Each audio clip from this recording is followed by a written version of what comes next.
वंदे मातरम मित्रों। ब्रह्मनाद के नए पक्ष के साथ हम आगे बढ़ते हैं।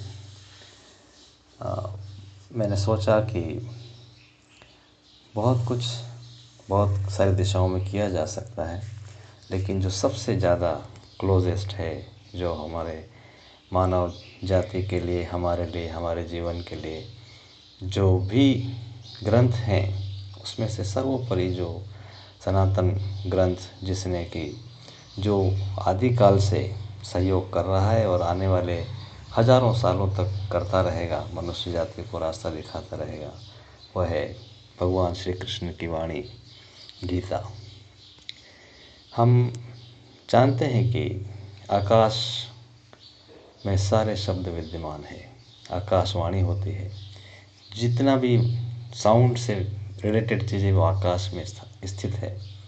और आज नासा और सारे रिसर्च सेंटर्स कोशिश कर रहे हैं कि they want to record again, capture back वो जो वाणी है ईश्वर की, जितने भी अवतार हुए हैं, जो भी उपदेश हुआ है, उसको फिर से ओरिजिनल वाइब्रेशन के साथ कैप्चर कर, क्योंकि कभी नष्ट नहीं होता। शब्द ब्रह्म है। जब ये ब्रह्मनाद हमने शुरू किया तो ये भावना यही है कि ये नाद से ही सारा संसार सृजित हुआ है और ये कभी भी नष्ट नहीं हो सकता। इसीलिए हमारे यहाँ मान्यता है कि हमेशा अच्छा बोलो, शुद्ध बोलो, पवित्र बोलो। जो आप कहते हैं वो विद्यमान रहता है, और जो हम कह रहे हैं, जो कर रहे हैं, और इसीलिए हमारे यहाँ योगी सन्यासी शांत रहते हैं, शब्दों पे कम ध्यान देते हैं, कम उच्चारित करते हैं। जो उच्चारित किया जाता है वो कहीं न कहीं एग्जीक्यूट होता है, वो एक फॉर्म में ऊपर उठता है और remains till it finishes the work. आप जिस तरह से एक ब्रह्मास्त्र चलाया जाता था, हमारे ग्रंथों में आता है कि एक ब्रह्मास्त्र चला दो, जब तक वो काम ख़त्म नहीं होगा तब तक करके नहीं लौटेगा।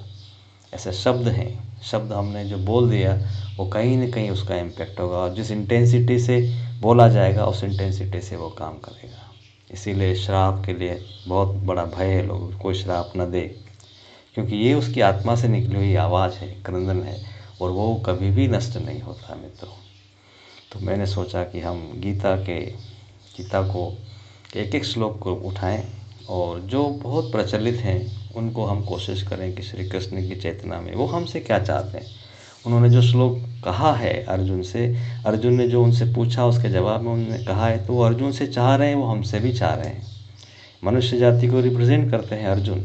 हम उनकी समस्या हमारी समस्या है, और किस तरह से ईश्वर ने उनको शांत किया, समझाया, उनको तैयार किया, वो भी ये सब चीज़ें हमें भी हमारे जीवन के लिए तैयार कर सकती हैं। हमारे जीवन का प्रबंधन, हमारे जीवन की चेतना, हमारे जीवन के सॉल्यूशंस सब इसमें ही निहित है।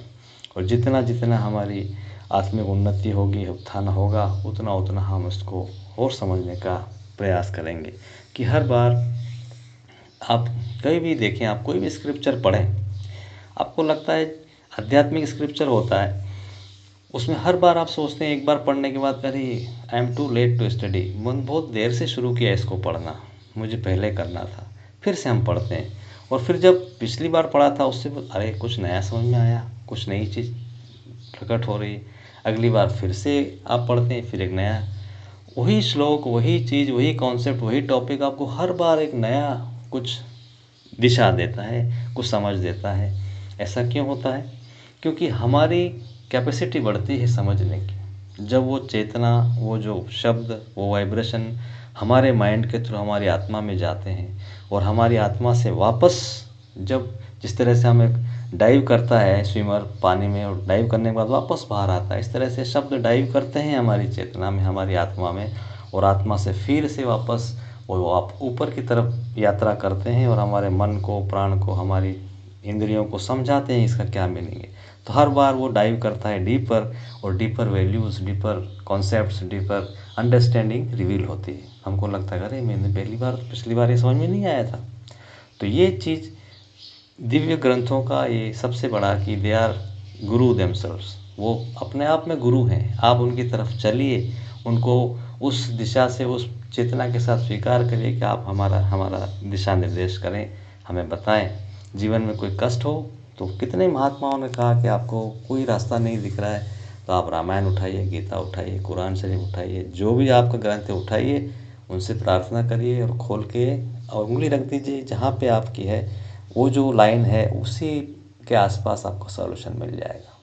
ये दिव्य चेतना उनके अंदर है, ईश्वर का अंश उसमें उनमें है, तभी वो आपको गाइड कर सकते हैं।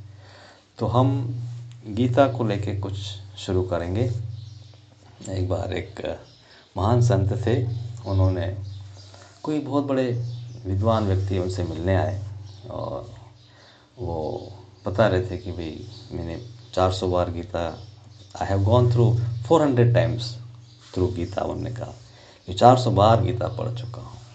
और एक बार डिस्कस फिर से कहा कि मैं इतनी बार ये कर चुका हूँ। स्वामी जी को लगा कि इनको बड़ा अहंकार है।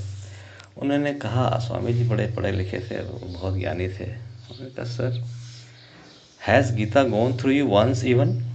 उन्होंने कहा कि क्या गीता आपके थ्रू एक बार भी होके गई? आपने 1000 बार गीता को पढ़ लिया है, क्या गीता ने आपको पढ़ा है एक बार भी? हम मानसिक रूप से उसको पढ़ लें हजारों बार, कुछ नहीं होगा मित्रों, जब तक वो हमारे अंदर से प्रकट हो और हम उनको अलाउ करें कि वो जीवन में, हमारे जीवन में रूपांतरित करने के लिए हम अलाउ नहीं करते हैं। हमारी चेतना से, हमारी मूर्खताओं से, हमारी बाहरी आडंबर से हम उस दिव्य चेतना को हमारा जीवन चलाने की परमिशन ही नहीं देते।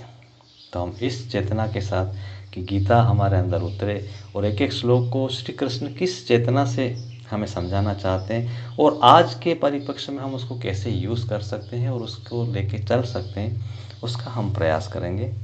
तो आज समय हो गया है, कल से एक श्लोक उठाते हैं और फिर आगे बढ़ते हैं। वंदे मातरम।